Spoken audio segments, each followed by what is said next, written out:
Welcome into episode 308 of the Skate Podcast. I'm Brian DeFelice, joined by Bridget Prue and Scott McLaughlin. The Bruins defeat the Toronto Maple Leafs in Game 4, 3-1.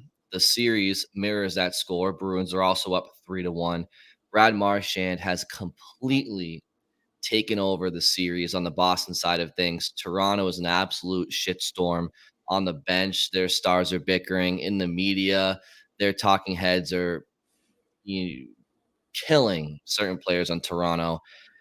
That said, and this is probably gonna be a good segue into Scott's opening shift, but this series is not over. So Scott, maybe if you want to tee it up there.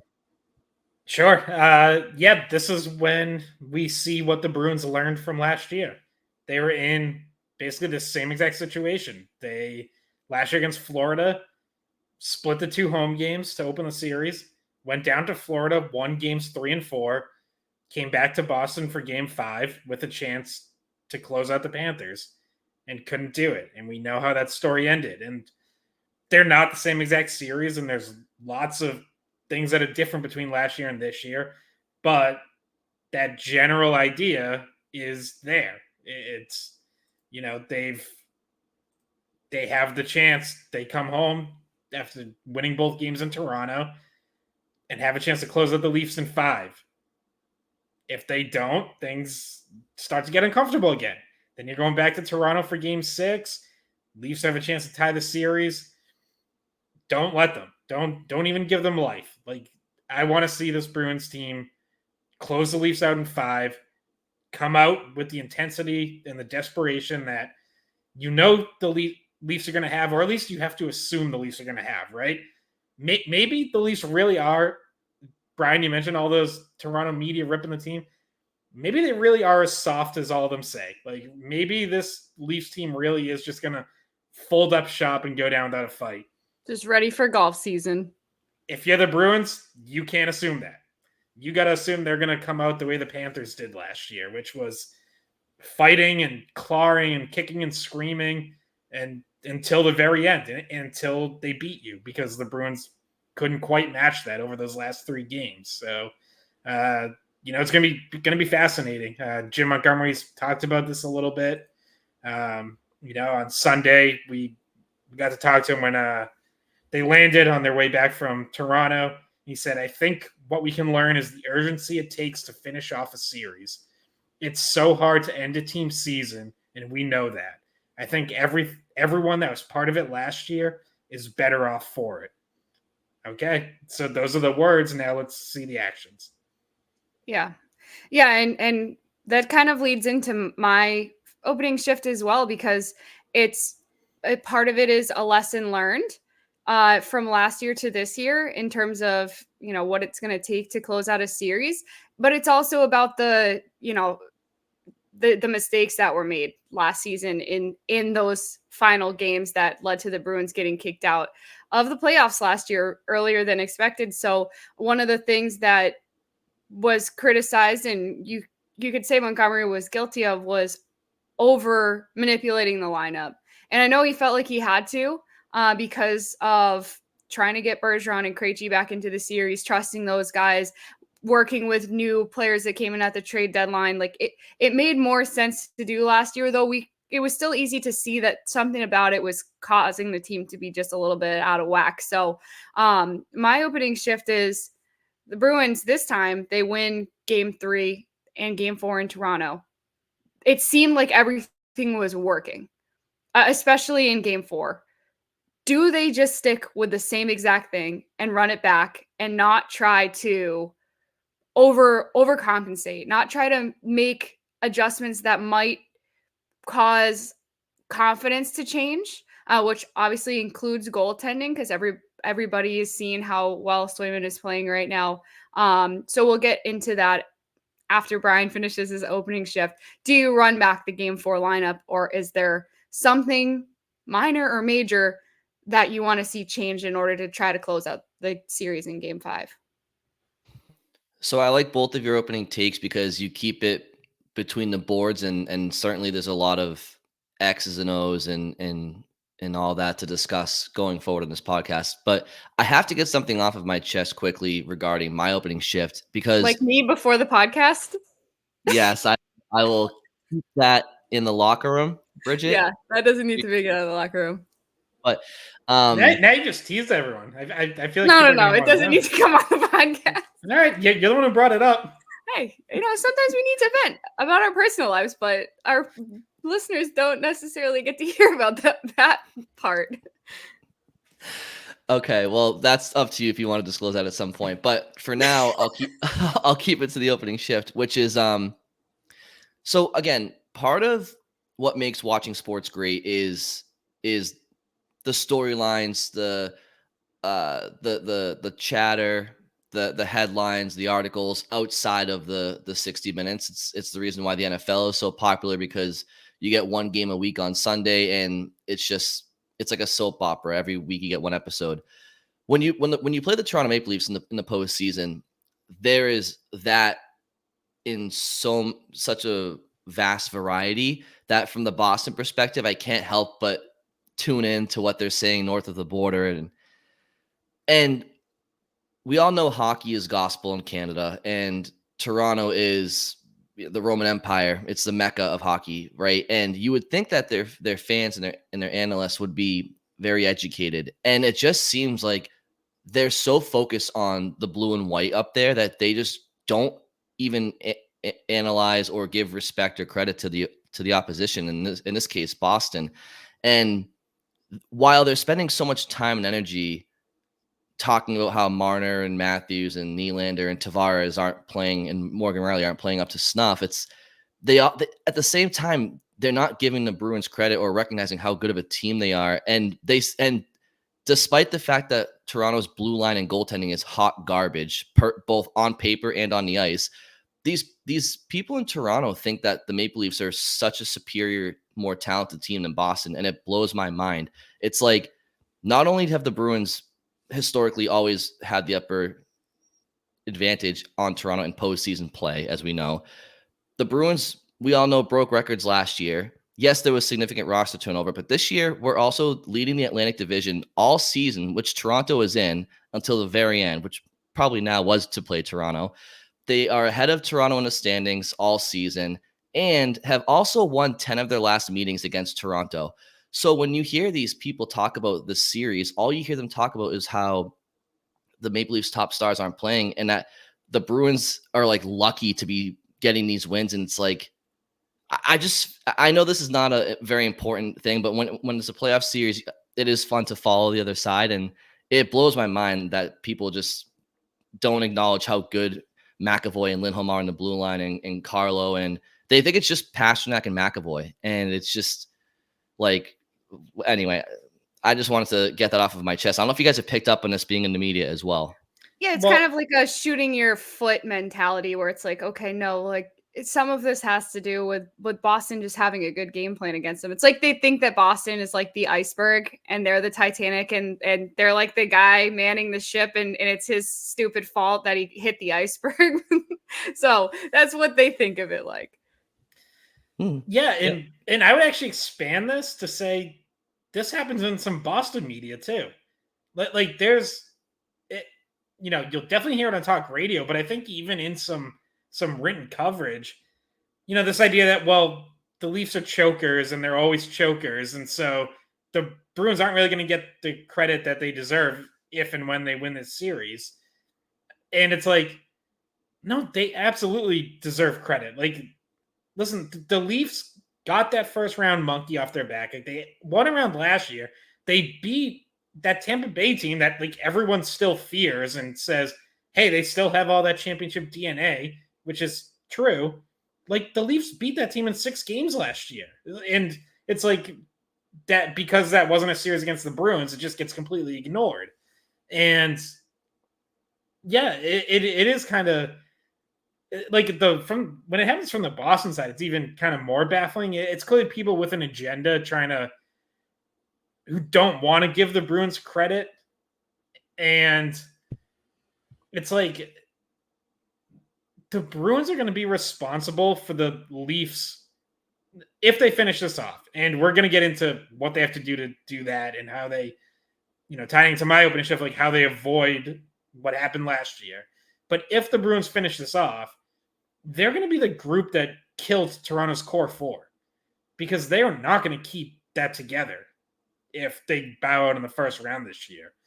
And that is like a pretty remarkable accomplishment, to kill something that once was so promising for Toronto. And obviously, long before now, it hasn't really panned out, but like those are some of the best players in the league. And you have a chance to be the team that splits it up at a time when, you're supposed to be in a transition season. Like you're the one who your core got broken up after last season with Bergeron and Krejci retiring. And this was supposed to be just transitioning, saving up for this summer when you have cap space and you can reload. Meanwhile, this is supposed to be like the Leafs' chance to really go for when they have all these guys. And instead, you've, depending on how you want to look at it, like stayed ahead of them or jumped back ahead of them during a transition year. And like now you're on the verge of putting an end to their prime year and forcing them to, conduct a pretty dramatic overhaul this offseason. It seems like. Yeah, and you mentioned there was some reporting on this. Was it this morning or yesterday? Where basically, if they don't make it out of the first round, and I kind of feel like they have to make it even farther than the second round, probably to make the case that this should be a salvageable team that can make a cup run, right? Like it feels like the ceiling, or maybe the opposite, maybe the floor.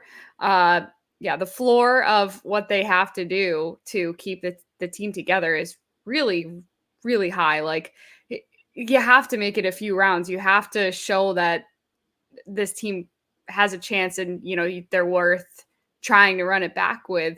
Otherwise, the shakeup seems like it's going to happen. And it feels like it would almost be a certainty that Sheldon Keefe would be on his way out if they get bounced by the Bruins in this round, and potentially like if things go wrong the next round or what have you. It just seems like the media there at least make it seem like he's so unpopular and not doing a good job at all. So like obviously we're kind of getting that spin because we are not as in touch with the day-to-day goings on of the Leafs, just because we're very tuned into Boston, and but they make it sound like it's doomsday if the Bruins knock this Leafs team out in the first round.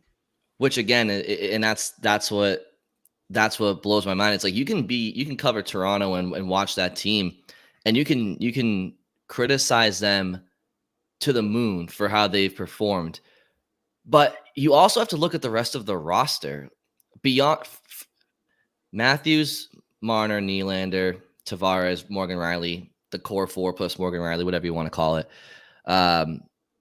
Like they're and obviously Austin Matthews is phenomenal. If you watch Nylander and Mitch Marner's details, defensive awareness and stick position, and the way and how soft they play on the puck, they can skate like the wind, and I'm sure they would win a couple of pond hockey tournaments around the world.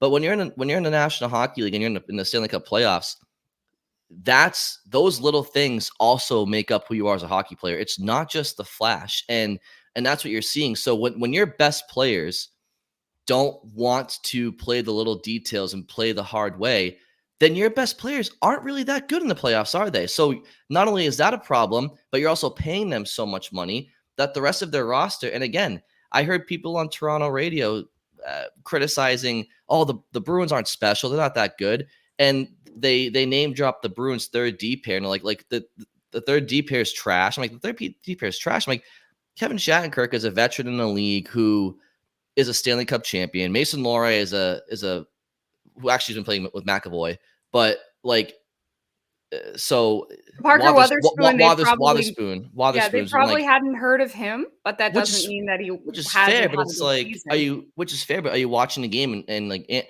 No. but it's like, look at Toronto's defense. Like Morgan Riley is not that great defensively, and beyond him, it's Ilya Lyubushkin and Joel Edmondson and TJ Brody who gets walked, and who else do they have? Jake McCabe, who like literally has no hockey IQ whatsoever. He's just looking for Marchand to hit all series. So it's just anyway. I'm just surprised at the lack of respect that Boston's getting. Charlie Coyle, Pavel Zacha, they get no recognition by anybody, and it's just wow. It's very surprising.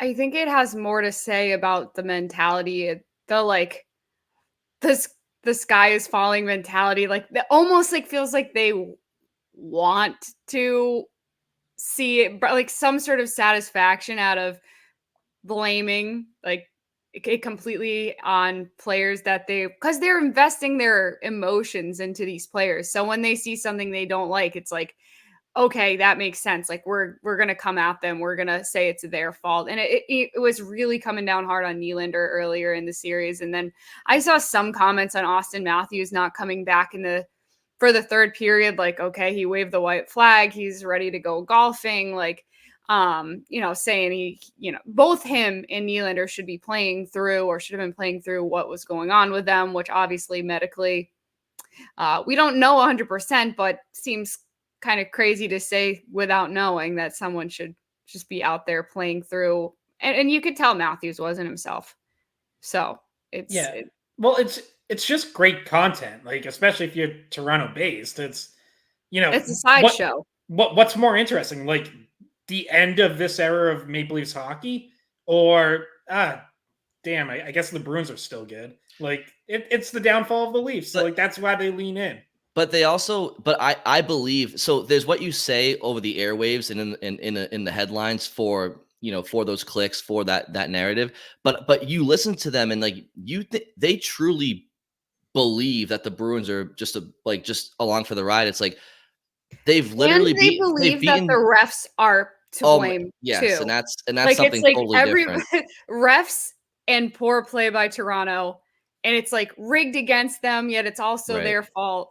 And they have, Toronto has more power plays. The Bruins definitely have never get missed calls against them. But again, you listen to them and it's like, am I missing something? The Bruins have won 10 of the last 11 games against Toronto. And I know that that's not really relevant, especially for game 5. But my point is, clearly the Bruins are a good team and better than their highly touted, Maple Leafs. So anyway, Scott, you and I on Tuesday should, when we're eating in the dining hall, just plop ourselves down at the Leafs media table and just have a conversation. I got to figure out what's going on over there. So, but it's also, there's like two different factions of Leafs media, because there's a bunch of Leafs media that I actually think is great and like does a legitimately great job covering the team. I'd say like Luke Fox, Jonas Siegel, David Alter, probably other people I'm forgetting. Like they actually do a really good job, and I think are very fair. But then there's all the columnists and like their sports radio up there, which probably has a louder voice in the grand scheme of things, and so that's what a lot of people hear. The talent thing, like we talked about this a little bit on Sunday Skate with Razor.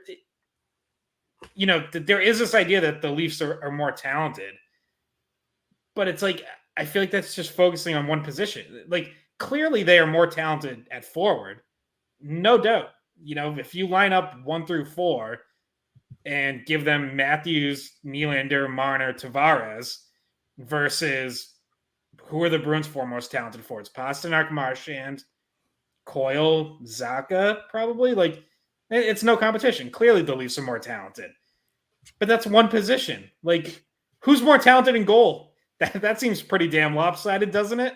Who's more talented on defense? I'll take McAvoy over Riley any day. I'll take Lindholm over anyone else on Toronto's blue line. I might take Carlo over anyone else on Toronto's blue line. So, Bruins are more talented there. And it's like, it's a clash of styles. It's a clash of how rosters are built.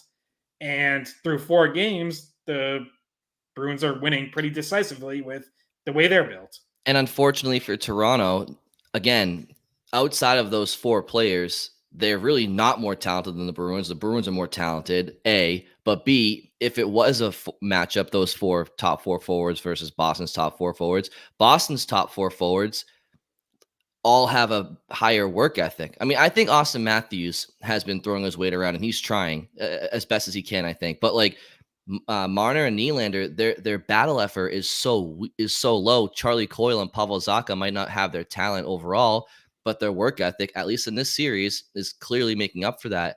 And I don't know if you guys saw the hit by Jesper Boquist on William Nylander in Game 4 behind the net. There was a bit of a scrum on the end wall behind the net, and Boquist just kind of went over and like literally barely tapped Nylander.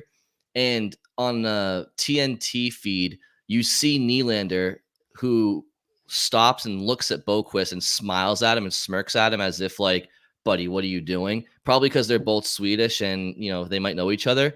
But because Nylander thinks he's so much better than Boquist and Boquist shouldn't be on the same ice as him, he just like looks at Boquist and the puck goes the other way and Nylander doesn't back check and he changes on a back check. It's like, it's just absolute mind boggling to me. The lack of hockey IQ or awareness or effort with these guys. And we haven't even talked about Marner yet really in detail, but it's just crazy. You want to hear something else that I've been seeing in terms of like Leaf side of coverage? Jeremy Swayman is like a top of mind for them. And just that the Leafs had the pick before Swayman and took a different goalie. and that has caused them some serious angst at this point. They chose Ian Scott with the 110th pick. Great last name. Ian Scott. And I'm not sure where he is in life at this point, but Jeremy Swayman pick 111 to the Bruins right after. And that does feel like it should sting a little bit. Yeah, and I mean on that, like part of that's just goalie development. Like Swayman has had great development since then. Up at Maine, working with Alfie Michaud, and then through the Bruins system, which has, with Bob Essenza and Mike Dunham, like clearly does a good job developing goalies, and the Leafs cannot figure that out. I believe that this guy is no longer playing hockey. Ian Scott. I never played a game in the NHL. Yeah, I've never heard of him. He sounds Big like he was time in like bummer. He sounds like he'd be in like a 70s English heavy metal band. Like one of those bands. First names. One of those bands had a lead singer named Ian Scott, I think. Well, maybe it was him because I'm pretty sure he played his last hockey game in 2021. So, also, just on like the forward comparison, obviously in this series, like talent's one thing. In this series, it hasn't been close. Marchand alone has 8 points. That is more than Matthews, Marner, Nylander, and Tavares combined. Yeah. He, like I said off the top, he has taken over this series, and we mentioned it before Game 3 that they needed him to turn it on, and he has turned it on more than anybody could have even hoped for. That he really is the switch has flipped, and it's not so much that it's not that he's trying any harder or he's doing anything. It's just working for him now. He's got the confidence going in. And he's absolutely vintage Marchand right now. Quickly on Swayman, because you guys brought him up, we should mention, and I know you guys talked about it on Sunday Skate, but presumably, but he got back-to-back starts. And I also think that post-game that Jim Montgomery may have tipped his hand as to what the quote-unquote plan was that they talked about, which was they told both goalies, you're each going to get a start in the first 2 games, and then we're just going to go game to game, maybe on who gives us a better chance to win, which sounds kind of familiar, Bridget, does it not, that plan? Yes, it does. It's not Scott's version. And Razor was quick to point out that even though he likes Scott and respects his opinion, that Scott couldn't weasel his way out of the fact that he chose, it was a 4-game rotation. Scott's like, no, I only meant 2 games. It's like, no, I'm pretty sure you meant 4, Scott. So Okay, I don't want to just talk own up about to this. it. So this I might have like known this somewhere deep in my mind, but Scott Ian was No, the Ian rhythm. Scott. He was the rhythm guitarist and lyricist of the thrash metal band Anthrax. You have it reversed, but sure, it's close enough. Because the goalie's Yeah, name is Ian I Scott. think like I must have that knowledge Maybe must have it's been somewhere rattling around in my brain. apparently so. Deep reference. I thought he was about to defend himself about his take, Yeah, and he me comes too. out with that. Anyways, let's move on from the rotation. What else do we want to talk Yeah, about? that's what I And thought. we honestly can. I just wanted Well, to yeah, mention that because it was game 4 of round 1, and Jim Montgomery did deviate from the 50-50 split. So I mean, it's worth mentioning, and I don't see why we can't assume going forward that it's probably going to be a game to game decision, because like I could see a world where they want to go with Allmark on Tuesday, just to get him back into the game, and there's a 3-1 series cushion. And Bridge, I see you shaking your head. Again, I wouldn't do that, but I could see why they would. I genuinely think it's going to be a game to game thing now, and I think yeah. it'll be Swayman in game 5 because you have 2 days of rest, similar to the game 3-4 break. Yeah, I just don't think it's going to happen for game 5.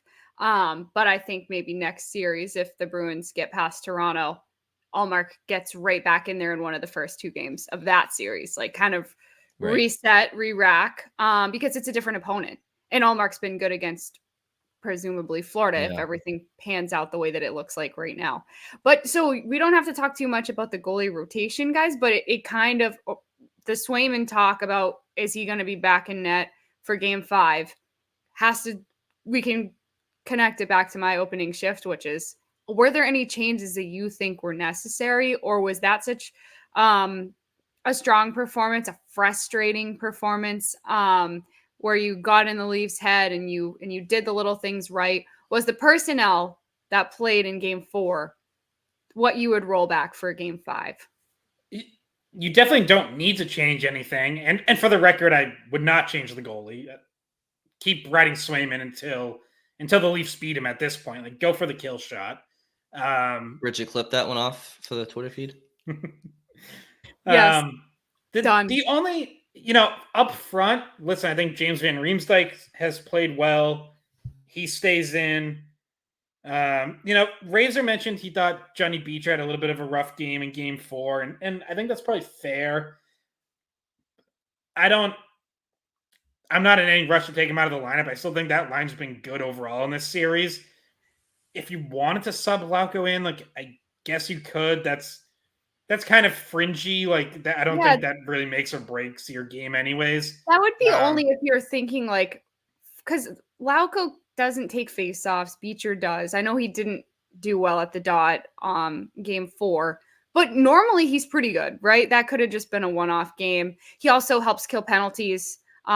He's got these different usages that Lauko doesn't. I think Lauko's a stronger forechecker, but it doesn't feel like that's been an issue in the series for the Bruins. So it feels like you still have the upside of Beecher there. And it's not like Beecher can't forecheck, right? So Yeah, that's my thoughts on it.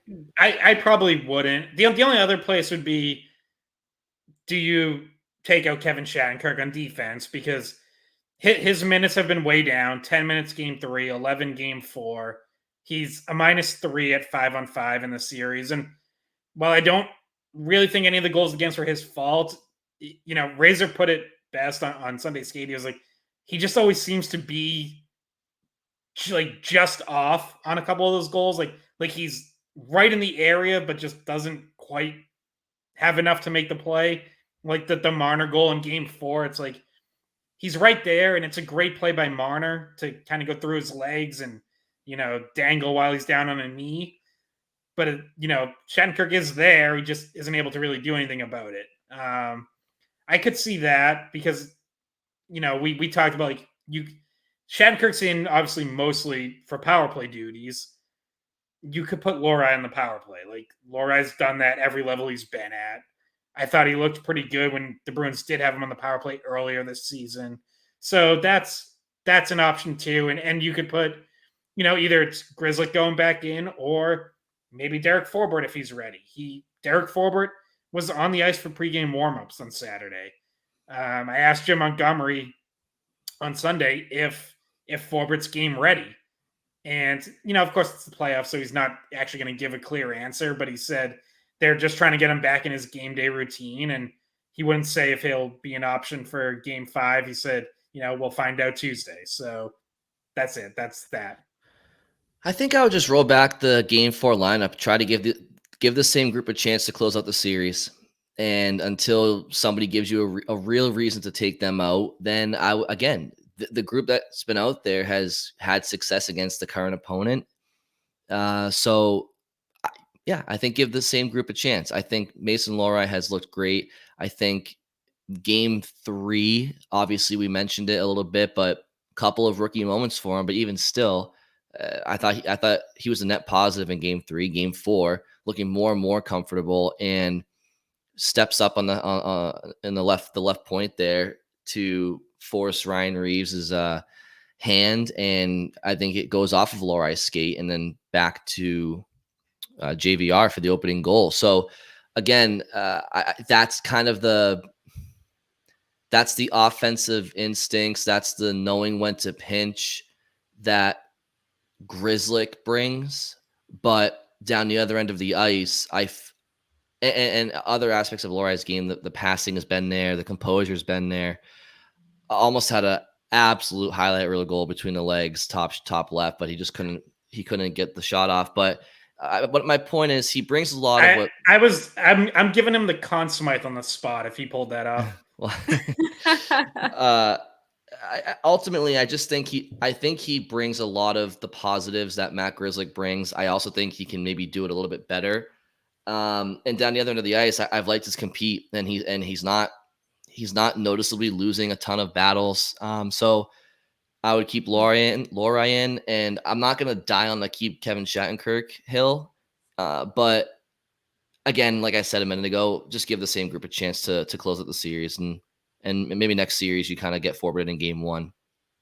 Yeah, I think, to be honest with you, if they're not 100% sure that it, and this could just be part of the gamesmanship or just part of the not wanting to fully disclose things, but if Forbort is still working on just getting back in the game day routine, I feel like there's still a little bit of time left to get him up to speed enough.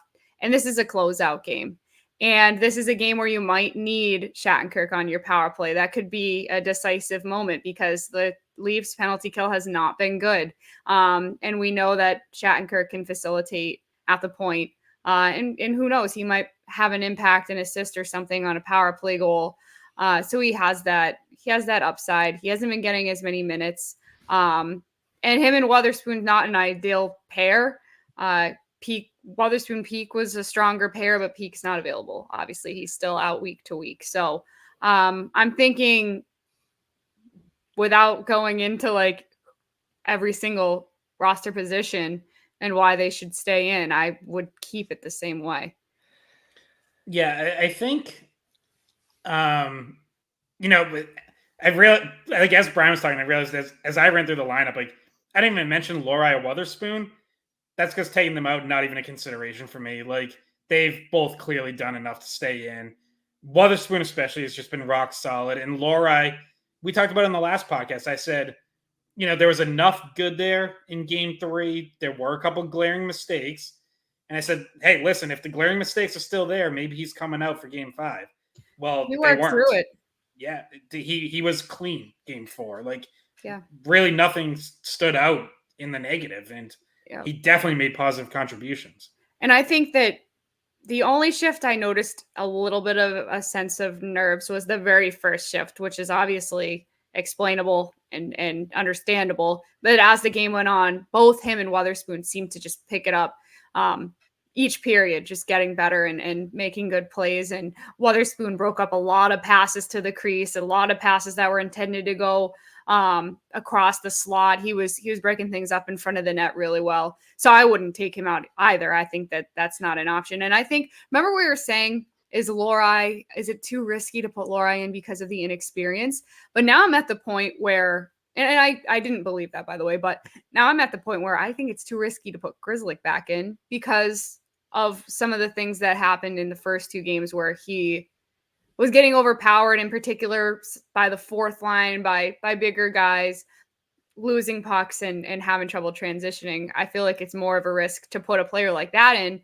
where you could see a situation where he tries to break the puck out, gets it knocked off his stick, and then it's in the back of the net right away. So I feel like that's the riskier move at this point based on what we've seen in a 2-game sample size for both guys. And forward looking, if the Bruins were to be successful in finishing off Toronto in 5 games or 6 or 7, you would likely be playing Florida in the second round, and that's not a matchup that really is conducive to Matt Grizzlick being in the lineup because of their heavy forecheck. And I know Toronto's gotten bigger and stronger with Reeves and a couple of others, but if you can't hold up against the Toronto forecheck, which has been pretty non-existent for the most part in this series, Florida's an even taller task, obviously. And I even think if you're the Bruins, if you go into that Florida series, if Forbert's healthy and Peak is healthy, I don't even know if Kevin Shattenkirk's somebody that the Bruins want in a lineup against Florida. Now, he's been part of a power play that's been at scoring at like a 40-ish% pace in this first round series because they've kind of gone to these 2-unit looks, and he's a part of that. The Bruins would have to ask themselves, do we want to maybe put Lohrei in that spot, like Scott mentioned earlier, and have a third D pair that really can hold up on a. Now this is forward looking, so it's not even to do with this Maple Leaf series. But my point is, if the Bruins get healthy on the back end, it's not just Grizzly that's going to be struggling for ice time. I think even Shattenkirk, who's currently in the lineup, could have a problem. Obviously, Peaks week to week, like you said, so that could. Who knows when that is? And then Justin Brazeau is another guy, and this kind of goes to Scott's opening shift, like. Finishing it off in 5 games is great because the series with Toronto is a series that everybody kind of expected to go 6 or 7. I know us on this panel all said 6 or 7 Bruins and 6 or 7, but the Panthers are up 3-1 on Tampa Bay, so there's a good chance that series is over in 5 or 6, and rests and attrition. The battle of attrition is important. If you can finish off Toronto in 5 and give Peak some time to get healthy before round 2 and maybe Brazeau, and it would just benefit the Bruins. And you don't want to flirt with any doubt, right? That happened last year.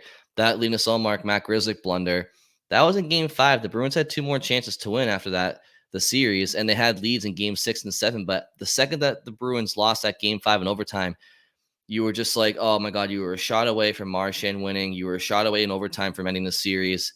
Now you got to go back to Florida, and there's that doubt and there's that believability for the opponent. So the Bruins need to do all that they can to eliminate that and just get the job done on Tuesday night. Yeah, especially because, as we talked about, like everything around the Maple Leafs is like, the sky's falling, goaltending stinks. Their stars aren't scoring. Matthews is sick, and Nylander was obviously dealing with something. Keefe's going to get fired. The whole team, core is going to get blown up, like all that. Well, all of a sudden, you give them a game. All of a sudden, they go back home with a little bit of hope in game 6. Like, yeah, stating the obvious, but like ideally, do not give them any life. Like, don't just bury them. And Brian, you're right. Like the timing, the schedule, the rest, like that's all important too. I thought the Panthers, not completing the sweep of the Lightning, you like seeing that. Like at least they have to play another game. But yeah, like that, you don't want to go 7 if Florida wraps it up in 5 and gets to just wait around and get everyone healthy and ready, ready to go out there and run around and hit everyone. Not only that, but the more games you play in the playoffs, the more worn down the healthy guys get, the more exhausted they get, and the more chances that they have of getting injured, like more injuries accruing because you got guys blocking shots in 2 more games than they would have had to play. And yeah, it's a whole I hate to say this again, butterfly effect. We talked a little bit about this last episode, but like you never know what's going to happen if you extend series and what other injuries or whatnot could occur. Yeah, we're recording this Sunday night, and just watching the games like throughout Sunday afternoon, I saw like 4 different guys get hit in the face with pucks and like leave. Some came back, like a couple didn't. Like it's again, just anything can happen. And that's just guys getting hit in the face with pucks. Like never mind all the other injuries we see in every game. And it's like it seems to be happening in every series now, where you're already seeing like that war of attrition of key guys leaving, at least banged up, some not returning. The Canucks are down to their 3rd goalie, and literally while we're recording, they just came back with 2 late goals and beat Nashville in overtime to go up 3-1. Nashville hit the post on an empty net too. The goalie pulled, hit a post, and then Besser tied it with 6 seconds left. So another thing that we will find out on Tuesday night if the Bruins can have learned from last year, right? They know what they let slip away last year, but they have to go out and execute Tuesday to really prove that they've learned enough to get over that hurdle of letting a team stay around. But there has been something that I've learned about this Bruins team through 4 games so far, which is they are really buying in top to bottom. They shift to shift.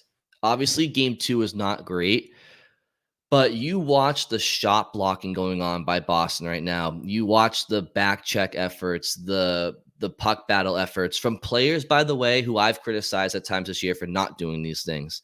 Jake DeBrusk is one of them. He's been absolutely amazing away from the puck, with the puck all series. But the commitment to blocking shots, the commitment to clogging the middle of the ice, getting back, outnumbering your opponent on loose pucks and whatnot.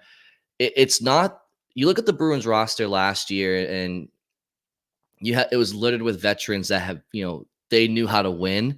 So it's not like the Bruins didn't appreciate those things last year. It's just that right now they look like a really stingy playoff team that's going to be tough to score against. They kind of remind me of a little bit, with a little bit more offensive flair, but they kind of remind me of the New York Islanders of like 3-4 years ago, where they just kind of blocked a lot of shots, commitment to defense, which is kind of what we said the Bruins would have to do all year with a little bit of a lack of offense up front on paper. And so if the Bruins are able to defeat Toronto in this playoff series, like I just feel like this team is they're built for this playoff run right now. I don't know how far they're going to go, but don't fall victim to the reverse of last year. Like last year, everybody looked at the Bruins roster on paper and said, how could they possibly lose to anybody, let alone Florida?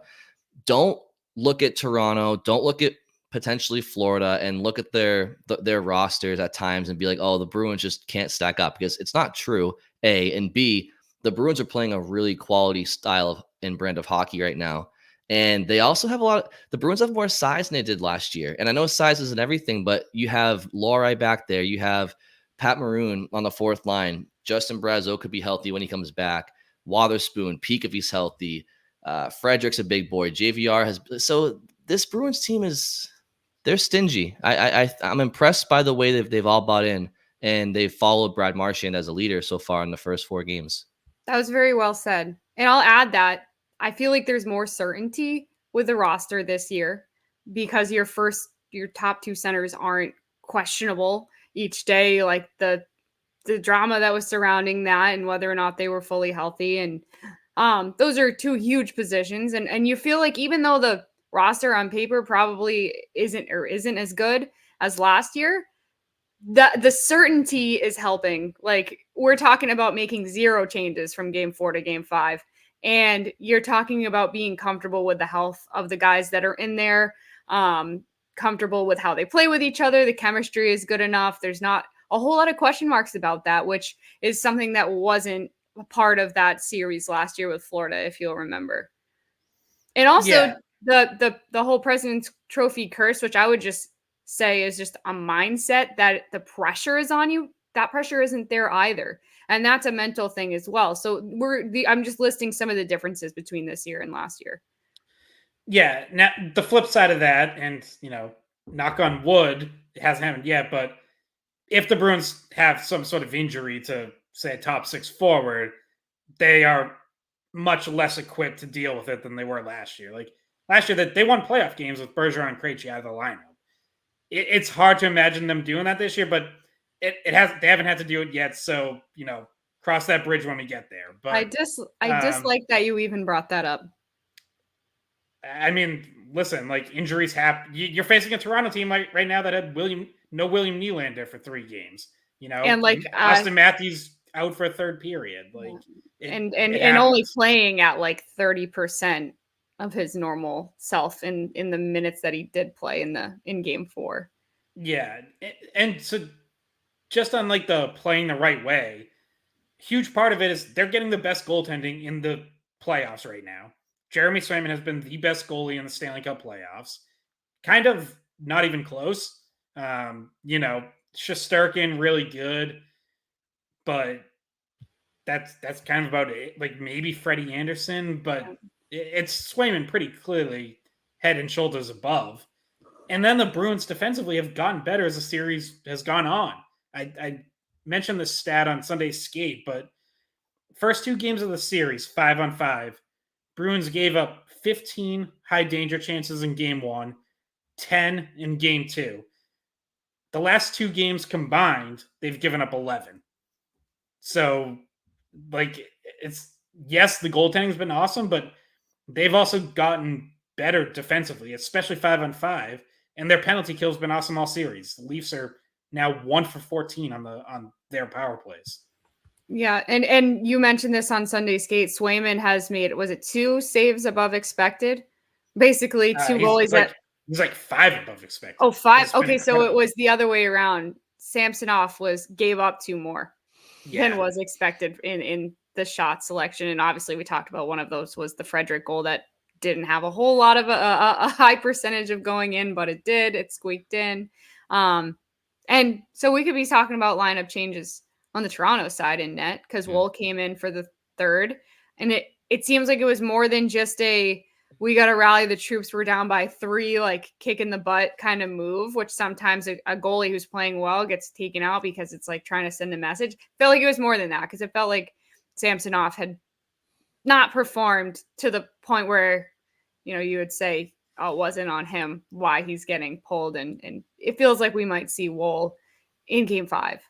I think that's probably a strong likelihood. I think another key to the Bruins closing out the series is in 5 as well, or just in general, is it's hard enough to win in the Stanley Cup playoffs by beating your opponent. It's even harder when you're trying to beat yourself too. Like last year, again, right up until it was 3-1, the Bruins were playing pretty good too. So all that ailed the Bruins was from this point of the series onward. So it just goes to show that if you don't take care of business, there could be a lot left in the series. But you look back at game 5, and obviously we know how overtime ended. In game 6, Connor Clifton had tons of turnovers. Like the Bertuzzi had turnovers. It's just the Bruins allowed the Panthers to come back into that series by self-inflicted wounds. In part, what you are seeing Toronto have self-inflicted wounds in this series as well. I know earlier in the podcast I mentioned how the Bruins aren't getting a ton of credit from media up north, but the Maple Leafs are their play is a factor too. But that's why it's been encouraging. So far, the Bruins they've not had any careless really mistakes. They're playing sound, and that just needs to continue. That's where things went awry last year against Florida. Was the Bruins started to beat themselves. In addition to Florida also ramping up their game too. Sam Bennett coming back was a big turning point too. So if the Bruins can keep limiting those self-inflicted wounds, I think they'll also have better success at moving on to the second round. Yeah, and Toronto is the team dealing with the bigger circus, right? Swayman, by Swayman playing as well as he has, he's kind of shut down the goalie rotation circus in a way. And there's not a whole lot else at this point to be questioning, right? We're talking about rolling the exact same lineup out. So the distractions are more limited on the Boston side, which you have to imagine mentally helps. And a lot of guys will tell you they don't read into it. They don't listen to media, read whatever, which is probably true. A lot of them probably don't, but they deal with the media after the game.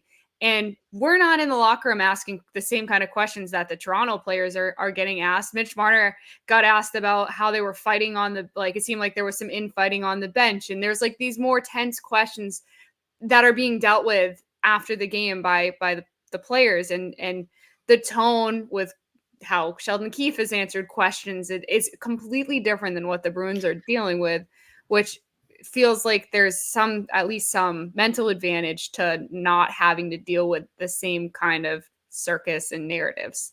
I mean, they really have chosen the worst market to have these theatrics in, because if this was, I mean, you literally had William Nylander on the bench. You can read his lips clear as day, presumably talking to Mitch Marner saying, "Stop fucking crying, bro. This isn't junior hockey."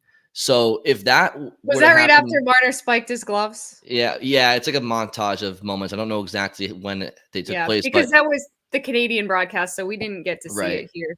But if that happened on a bench, and instead of the Toronto Maple Leafs, they were, oh, I don't know, the Utah Coyotes, like, you're probably not getting, not only does this stuff happen, it happens in Toronto. So, I mean, if this happened in Boston, if you had a camera of, McAvoy saying to Pasternak, "Stop fucking crying, bro. This isn't junior hockey." Like, what will we be doing, right? And we aren't even nearly the. I mean, you have TMZ, MTV equivalents up in Canada following these players around. I heard somebody say on Toronto airwaves that they got text messages from friends that before Game 4, William Nylander was in some district of Toronto eating ice cream, and that there was video footage on one of their news outlets. Like, imagine if here in Boston, if there was video footage on, like, on a news of David Pasternak at the Burlington Mall eating ice cream, and people being like, "Does he have a migraine? Why is he getting ice cream?" Like, it's crazy. He's gonna have a brain freeze. It's like the Phil Kessel hot dog stand all over again. Like, it's insane. A circus is the exact word, Bridget. It's an absolute circus up there. Yeah, and like the Bruins haven't given anyone any drama. Like, that's what I'm saying. The goalie rotation had a good run. It was, great talk show debate and written about plenty. But then it's like, oh, you mean they just get to? But like then it sets in, like, because neither one of them really falters. It's like, oh, you mean they can pick one of the five, like between Top two of five. the 5 best goalies in the NHL? And meanwhile, Toronto has like the 28th best goalie. It's like, oh, all right, well, and Swayman just keeps dominating them. Like, all right, well, this isn't that interesting. Like, let's focus on the guy throwing his gloves and the team that's taken 6 offensive zone penalties, and William Nylander when the Leafs have the Bruins kind of on the ropes, or at least under pressure, trying to come back in that game. Jake DeBrusk doesn't have a stick, and William Nylander just tackles him around the neck, and it's like, yeah, that's a hell of a lot more interesting and dramatic than like, well, Jeremy Swayman just keeps stopping everything they throw at him. I do love it. They are professionals up there, though, because it's like, so Max Domi takes an offensive zone penalty, cross-checking David Pasternak. Oh, actually, I guess to be fair, this was the TNT broadcast, but I'm sure they did it on Sportsnet too. So Max Domi cross-checks Pasternak, and it's, as a fan, you're like, what's the one question you're asking yourself? Like, who's the one person you want to see their reaction right now? And of course, the cameras pan over to Ty Domi in the stands, and he is seething. He looks like a dad watching his kid in high school on the boards, just like, you're absolute moron. And I don't know. It's just like there's just so much fun with with what's going on up there. It's been Ty Domi was like, if you're gonna do that, do it a hell of a lot harder than that. Right. He's probably showing clips of his elbow to Scott Niedermayer. It's like, this is what you should do if you're gonna take an offensive zone penalty. But anyway. If you're gonna take a penalty against David Pasternak, hurt him. Right, exactly. Yeah. That's a classic rule. But yeah, I mean, we've talked about how they've had the self-inflicted and then the Bruins inflicted. And by the way, like, Bruins aren't getting asked in the post game, and Montgomery's not getting asked post game. How can you guys, solve Samsonov? And how can you guys defend X like forward like Matthews? Because Matthews hasn't taken over the series, and we've talked about health-wise, it's probably pretty difficult for him to do that right now. But Toronto's being asked, what's it about Brad Marchand that really gets under your skin? And what's it about Jeremy Swayman that he just has the answer to all of your shots? And it's all like an echo chamber.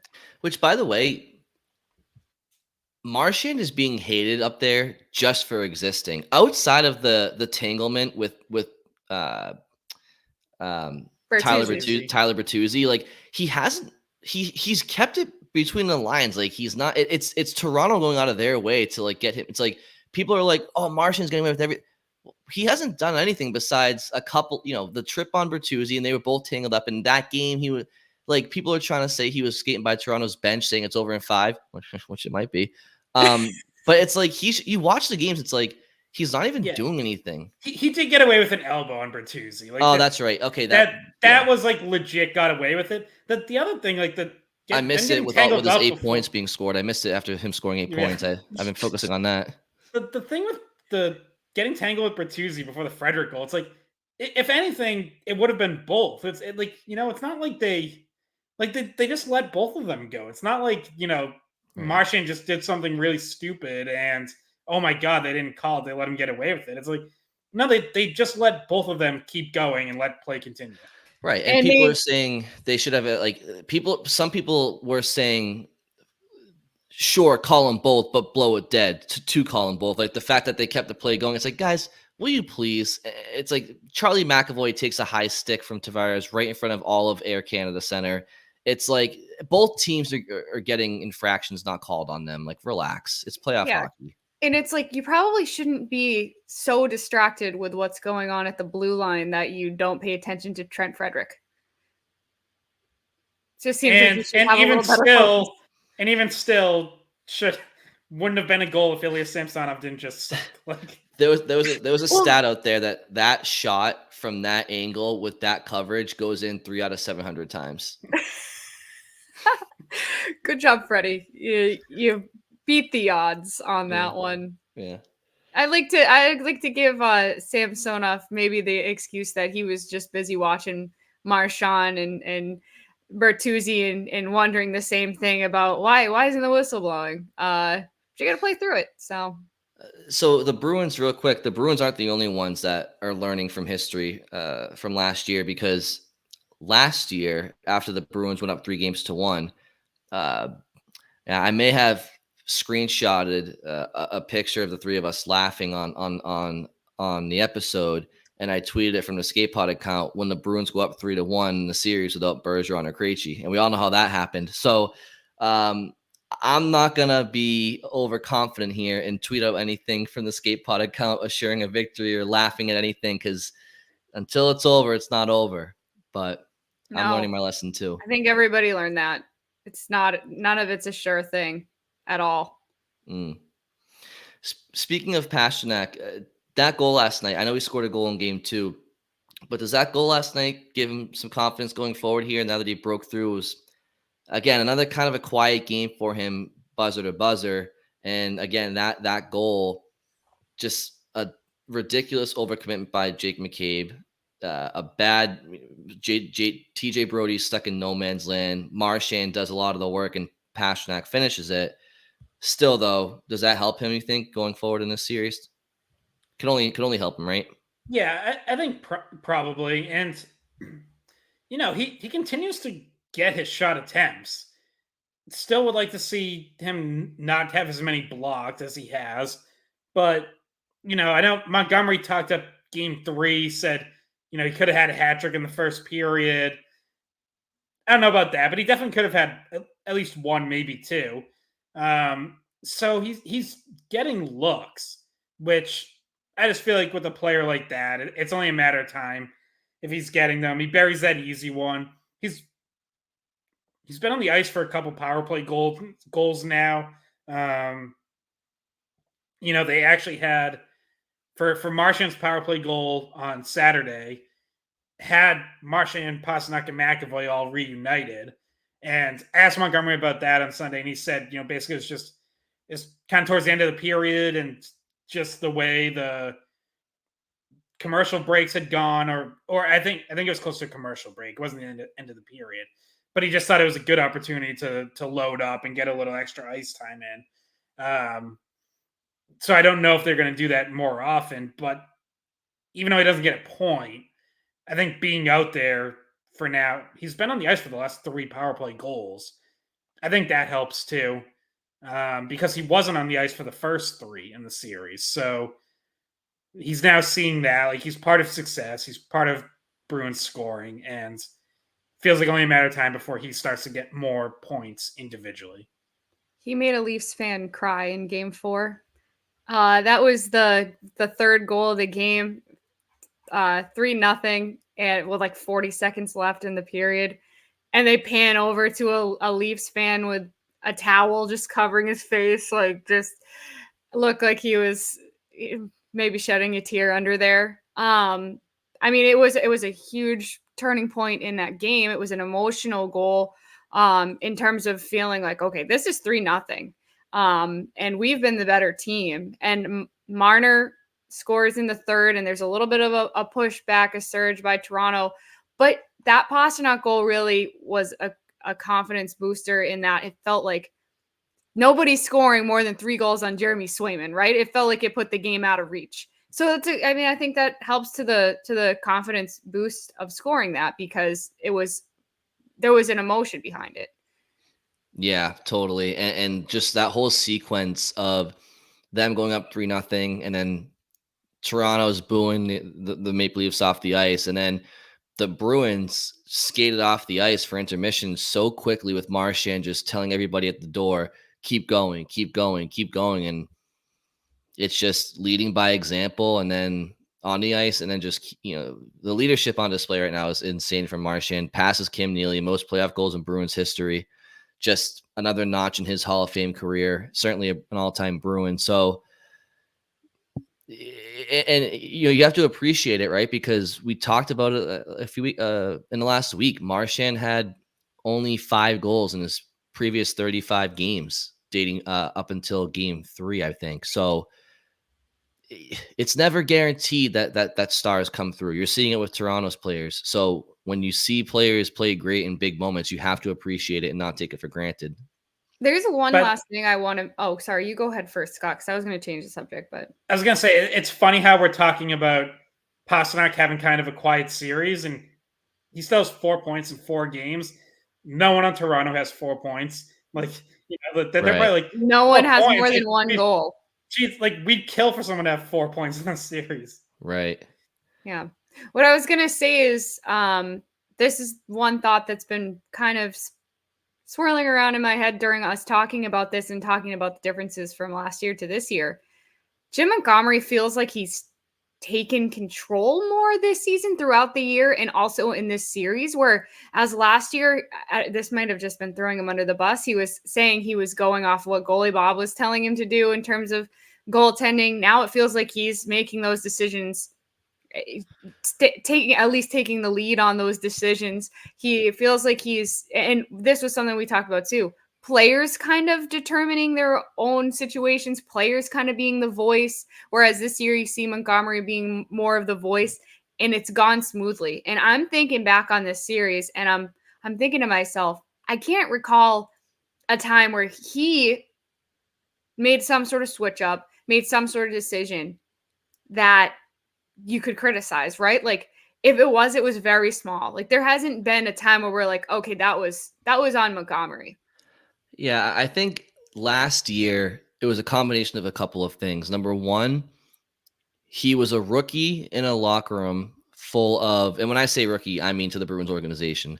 Yeah. He was a rookie in the locker room, which had Patrice Bergeron in there, who has been in that locker room since 2003, David Krejci 2006-07, Brad Marchand 2010, Nick Foligno, guys that's been around in the league for a decade plus, Taylor Hall, decade plus. I mean, the list goes on, right? There was a ton of leadership and command in that room from the player's perspective.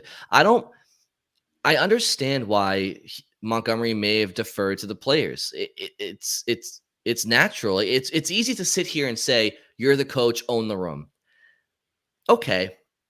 But that room's been Patrice Bergeron's for 20 years, and it's easier said than done. So that's part of it, right? To your point, Bridget, it was the players kind of probably had a little bit more say with certain things, or Montgomery just didn't want to rock the boat too much, Yeah. especially when they had such a successful year. And also, I think he was a little too.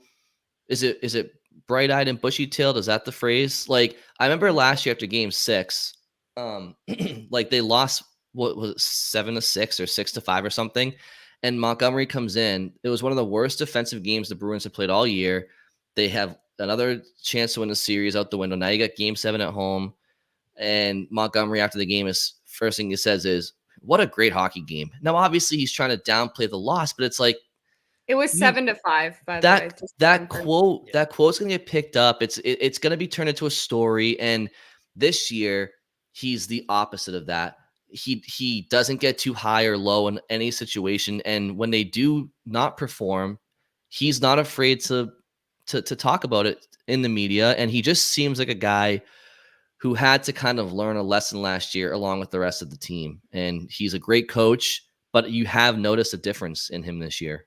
Yeah, to swing it all back around to my opening shift, like from Montgomery, those are lessons that he learned right, going back to training camp this year that he learned from and started to implement. And one of them was exactly what you guys are saying. It was he got more involved, more hands-on, louder voice, not defer, still trusting his leaders, but not always deferring, not blind trust. And part of that's been out of necessity too. Like this team has needed more coaching than last year's did. It's when you're having a record-breaking regular season, it's hard to find spots to step in and assert yourself and say, bring down the hammer and be like, we have to do this and this better, right? There were no bag skates in practice last year. Like, what? The team goes on an 8-game winning streak and you lose one and you're going to bag skate them? Like, of course not. This year, there's been opportunities to. Like, there's, and like the bag skates are just one example, but obviously they got attention when they happened. But all that kind of stuff, like this team has needed a kick in the ass at times. They've needed more coaching. They started the season with 2 rookie centers in the lineup.